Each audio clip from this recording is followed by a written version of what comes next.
Alright, no more talking about what went wrong today. We are talking about what's next. Because rock bottom was never the end of your story. It was just the turning point. And I'm about to show you exactly how to rebuild step by step. So in part 1, I introduced the concept, the Phoenix Reset. How to take back control when everything feels lost. In this video, I'm breaking it down into 3 core pillars that make transformation possible. And by the end of this video, you'll have the exact blueprint to begin rebuilding starting today. So here's the game plan. The Phoenix Reset is built on 3 core pillars: the radical surrender, the reset point, and the expansion loop. Master these 3 and you won't just come back from rock bottom, you will rise stronger. Alright, so quickly to sum it up, what is Phoenix Reset? Well, it's about shifting your focus from what's broken to what's still in your control. Because no matter how bad things seem, there's always something within your power. And when you start focusing on that, that's when everything changes. Think of your life like a chess. You don't get to control all the pieces on the board. You can't undo past moves. But what do you have? You have one move. And sometimes that one move is all it takes to change the entire game, right? So if you want to understand this on a deeper level,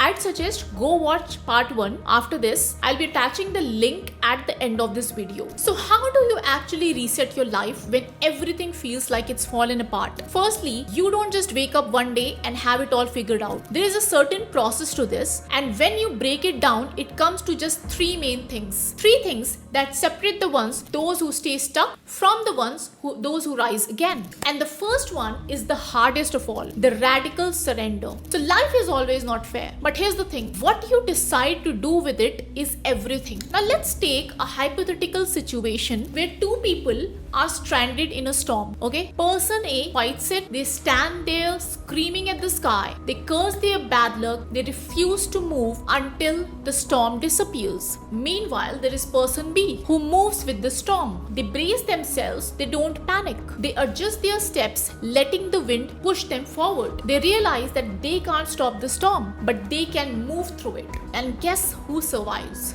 Person A eventually gets exhausted, drained and stuck, but person B adapts, keeps moving and eventually finds a way out. This is why so many people stay stuck after hitting rock bottom, because you can't control most of your life. The setbacks, the circumstances, failures, the unexpected curveballs, that's all 99%. But those who stop obsessing over 99% and start focusing on the 1% that's still in their hands are the ones who rise again. And this is exactly why the ancient Stoics mastered life in a way most people never will. They had a rule for moments like this, a mindset that turned setback into stepping stones. So it's called as amor fati, the art of loving your fate. Marcus Aurelius, one of the greatest Stoic philosophers and Roman emperor, wrote in his private journal, "A blazing fire makes flame and brightness out of everything that is thrown into it." Think about that for a second. He is saying that no matter what happens in life, pain, failure, whatever, you don't just endure, you use them to your advantage.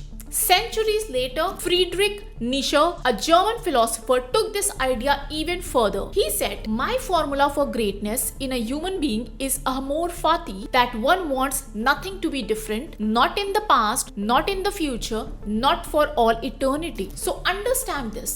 Marcus Aurelius told us to use what happens to us effectively. But Friedrich Nietzsche challenged us to go even further, not just to accept our fate, but to love it. Not just being okay with what happened, not just dealing with it, but actually saying, this is exactly what I needed in my life. Sounds impossible, right? Who in their right mind would say they needed their struggles? Stop seeing your struggle as obstacles and start treating them as opportunities. Don't passively surrender to your circumstances by accepting whatever is happening, right? Whatever happened has happened. What can I do about it? No. Radical surrender is about using it to your advantage. And the second you stop fighting life, you don't just survive it, you start mastering it. And this is the first step to your reset. So once you have stopped fighting what's out of your control, the next question is what now? Where do you even begin when everything feels broken? You start by finding your reset point, the exact moment where you pick yourself up from the desk, the moment you reclaim even the tiniest bit of control. And here's why this actually works. According to a leading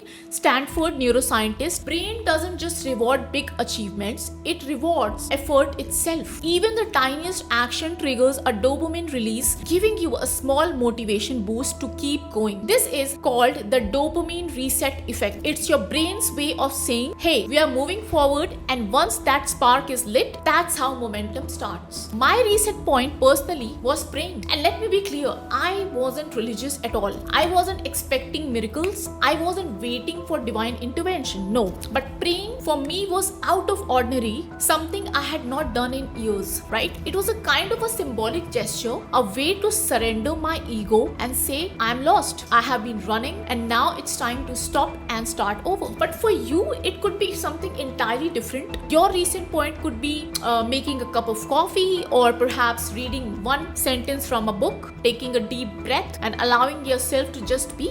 And while these actions may seem really small and they don't fix everything instantly, but it changes the trajectory on which you're going. It starts something new. Think of it like a plane in a nosedive. If you do nothing about it, it's definitely going to crash. But if the pilot pulls back even a little, everything shifts. That's what your reset point does. Pulls you out of the free fall and gives you a sense of power. And once you realize that, you understand something really huge, that you are capable of so much more than you think. And this realization is just pure gold. Finding your reset point is just the beginning. If you stop there, frankly, nothing changes. The real transformation happens when you commit to expanding it. Because transformation is not about one single dramatic shift, one big decision, one big breakthrough, one life-changing moment. No, that's not how it works.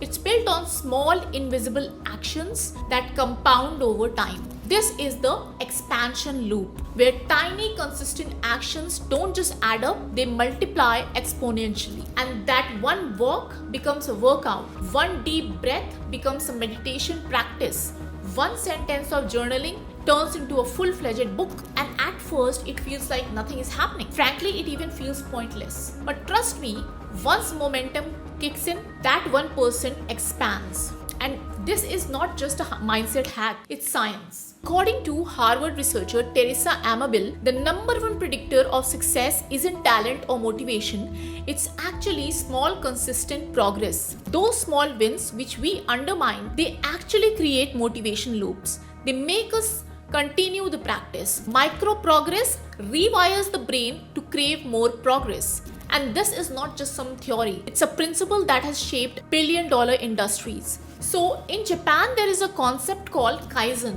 which means continuous improvement. The entire idea is simple. Instead of massive overnight changes, Kaizen focuses on daily refinements, right? Toyota, one of the biggest car manufacturers in the world, built its entire system around Kaizen. They didn't try to reinvent their entire system overnight. They focused on making thousands of micro improvements, tweaking one tiny thing at a time. And over time, those refinements made Toyota a global powerhouse. Now imagine applying this to your own life. If billion-dollar industries use this philosophy to become world-class, what happens when you use it to rebuild your own life? The same principle applies to your own transformation. You start small, you refine, and over time, the shift becomes massive. Alright, now that you have gotten the blueprint, it's just not enough. You know the 3 pillars. Now you need to start applying it. It's about committing right here, right now, to the first step.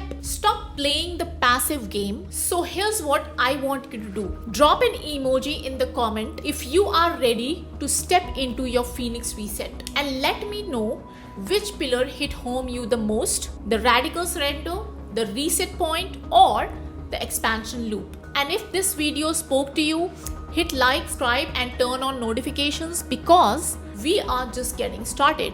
See you in the next one.